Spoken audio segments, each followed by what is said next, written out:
If you're a massage therapist like me and you have a client with scoliosis that comes in, your first instinct may be you want to just crush that right rib hump down into submission. Well, that's a mistake. If you're working on a client with scoliosis, well, Steve doesn't have scoliosis. In normal case with the right thoracic scoliosis, if they have that, the right rib hump is popping up. We might, as therapists, feel that, oh my gosh, this is really tight, not realizing that that's scoliosis. We're just sitting there digging the heck out of this thing, beating it up, trying to get that thing to just let go and then drop. Remember, you're not flattening a curve. You're jamming a rotating joint and you're stripping away the body's natural bracing system. Remember, on the convex side, the curve on the outside, these muscles are supporting that spine. You dig the heck out of that, you're going to take away the support. The reason massage therapists struggle with scoliosis is they treat this thing as a side bending curve only, when it also has rotation, which causes that rib hump. That's why sometimes when you do the Adams test and they're folded down, you'll notice one rib is actually popping up higher than the other one. As the spine twirls, the rib cage is going to twirl with it. When you're working on a client with scoliosis, you're working with safety and your protection rather than just force. Your brain is going to always try to keep your head on top of your neck and keep your eyes level.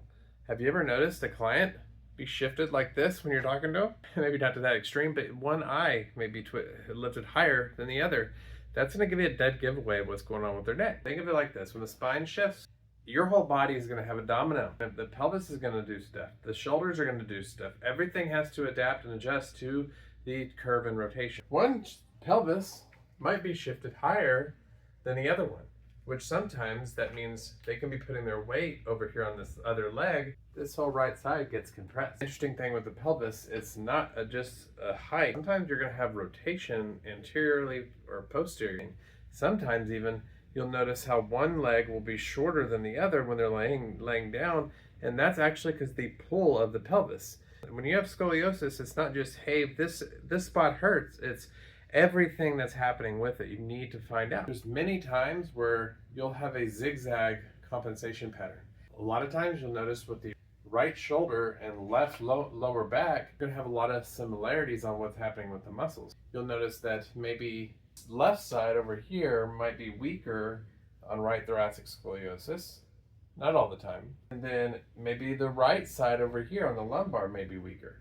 Now, have you ever heard of scapular winging? That's when these shoulder blades poke out like little wings. One exercise is the Serratus anterior, strengthening that will actually help pull that shoulder blade down and forward. For example, the right one might stick out more because the right shoulder is anteriorly pulling, because all this is so compressed through here and tight, which is pulling the pec minor and pulling it down and forward, causing this thing to poke out. So if we can actually strengthen serratus, it's going to pull this whole section back, which is going to help his shoulder. When the upper traps are over dominant and overactive, because all these rotations happening, the lower traps down here tend to be weak. And definitely with scoliosis, and a lot of times with everything else, but definitely with scoliosis, the area that the client is actually complaining about and saying they're hurting that are not the cause of what's happening. That's just a symptom. And scoliosis itself actually can affect your breathing. Did you know that? So, like I said, you have that right rib hump. Well, the right rib cage pulling back, and the left is doing weird things too. These ribs are getting compressed. The breathing sometimes cannot breathe as expanded out as much. Scoliosis can even affect your abdominal tract. I mean, if your rib cage is pulling and all this is getting compressed, your abdomen is going to be compressed. So there's a lot of areas you need to work on when it comes to scoliosis, not just one area. You need to work big picture. I want to test different muscles and see what the strengths are on them and see what's activating and what's not activating well. But you can tell a lot of times when the body's adapting, the body's having compensation, the body's having different weaknesses. Let's say you're a massage therapist and you don't know different corrective exercises. You can have an amazing networking opportunity with a PT, the one that's really has good reviews and is trained well in this. Look for definitely ones maybe that specialize in scoliosis, and you build a networking. Say, hey, what do you know about scoliosis? Here's what I know.